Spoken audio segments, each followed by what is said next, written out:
Reza a lenda que o sábio rabino Akiva Ben Yosef, que viveu na Palestina no século I da Era Comum, teria dito: se tivesse em meu poder o intelectual, o espancaria como a um jumento. Essa frase parece bem atual, até porque vivemos numa época em que intelectuais correm um sério risco de serem espancados como jumentos. Isso é, se alguém violar as leis de proteção aos animais. Se não forem espancados, pelo menos cancelados nas redes sociais. Em uma era digital, na qual o idiota da aldeia foi elevado pelas redes sociais à categoria de um guru intelectual e um guia espiritual das massas, falar sobre filosofia parece ser uma aventura bastante perigosa. Cala a boca. Sabia que você tá falando demais. É necessário um bom poder de síntese, alguma falta de pudor em falar bobagem, um certo descompromisso saudável com o rigor dos conceitos e uma leve e distante vontade de que as pessoas entendam o que você está dizendo. Tudo isso para que a filosofia possa prosperar na selva virtual desse mundo pós-moderno. Ou seja, tudo aquilo que um filósofo acadêmico deveria, em tese, desprezar. Se a gente parar para pensar, a filosofia sempre foi uma atividade de risco. Além de colocar em perigo a vida de muitos pensadores que levaram a público suas ideias, a filosofia também é bastante volúvel, ama se esconder. E quanto mais você corre atrás dela, mais parece que ela foge de você. Por isso, na origem, o termo filósofo ganha uma conotação de amante do saber. Se o termo tivesse a ver com direito, por exemplo, seria cônjuge do saber. Sim, porque oficialmente quem sabe das coisas é o bacharel. Ele é casado com o saber, de papel passado, com direito a regime de separação parcial de bens e solidariedade familiar em caso de divórcio.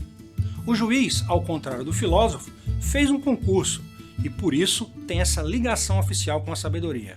Dorme com ela, acorda de manhã, toma café, almoça, janta e assiste às partidas da Copa do Brasil ou da Libertadores da América na quarta noite pela TV. O filósofo, que difere essencialmente do juiz por não ter emprego público, a não ser como professor, e pelo salário, é o amante da sabedoria. Ele foge com ela para os motéis clandestinos da verdade, sai para um jantar romântico nos restaurantes psicodélicos da argumentação, viaja de férias pelo pântano da linguagem e ainda, de quebra, tem oportunidade de encontros amorosos no mundo das ideias.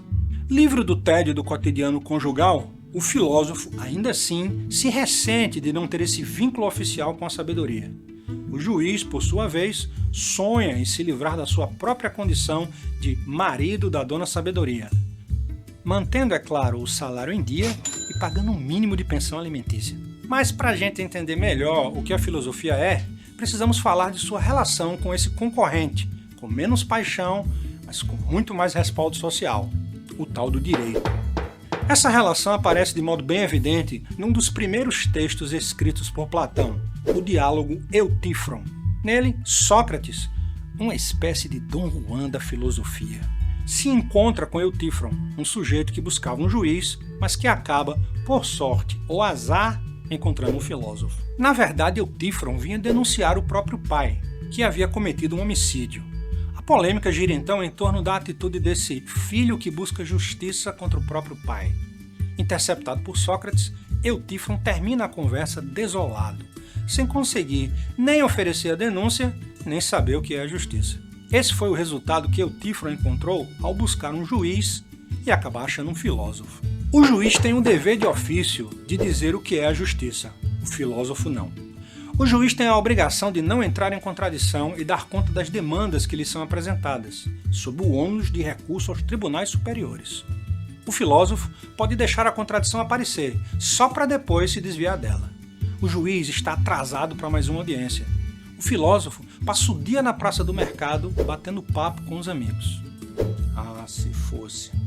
Qualquer juiz ficaria constrangido em não achar uma solução para o problema proposto por Sócrates, ou seja, saber o que é a justiça. Certamente se envergonharia se deixasse claro que a sabedoria só está casada com ele de papel passado, mas que se diverte com o filósofo no intervalo do almoço. O filósofo, por sua vez, sente orgulho de saber que nada sabe, e sua grande curtição é procurar sua amante, a sabedoria, pelas ruas, esperando a hora em que ela resolva ter um encontro romântico, antes de voltar para o templo para o fórum ou para o Palácio Real a fim de prestar expediente. Percebeu como é difícil compreender como algumas pessoas preferem ser juízes em vez de filósofos? Especialmente quando você não faz uma comparação dos contra-cheques.